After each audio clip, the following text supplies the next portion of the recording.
Comment appairer et mettre à jour un système vidéo Beta FPV ArtLink?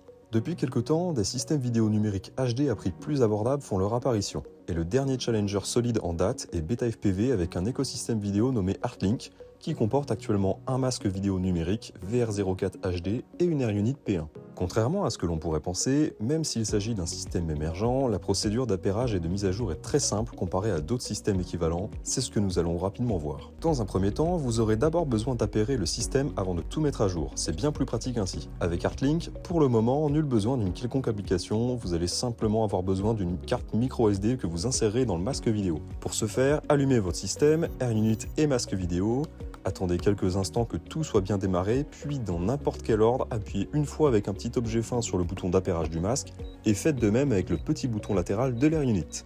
Vous entendrez quelques bips et c'est tout, le système est appairé. Il se peut que la police d'écriture de votre masque soit en chinois, mais pas de panique, descendez simplement dans les paramètres à l'aide du bouton multidirectionnel, là où vous voyez un logo en forme d'engrenage et trouvez le seul paramètre écrit en anglais nommé Language.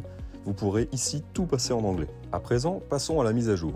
Là encore, il s'agit d'une procédure assez commune et d'ailleurs mieux faite que sur des systèmes bien plus connus. Première étape, téléchargez le dernier firmware des lunettes et de l'AirUnit. Pour ce faire, tapez simplement sur Google Beta FPV VR04 HD firmware pour les lunettes et Beta FPV P1 firmware pour l'AirUnit. Le site officiel de Beta FPV paraîtra parmi les premiers liens.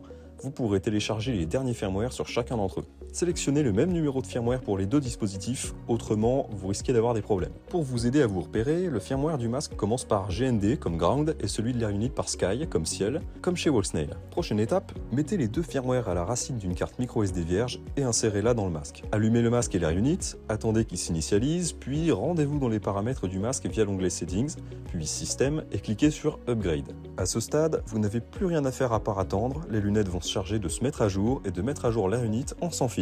Une fois l'opération terminée, vous verrez un message vous demandant de tout redémarrer pour terminer l'installation et c'est tout. Vous savez mettre en route proprement un système ArtLink.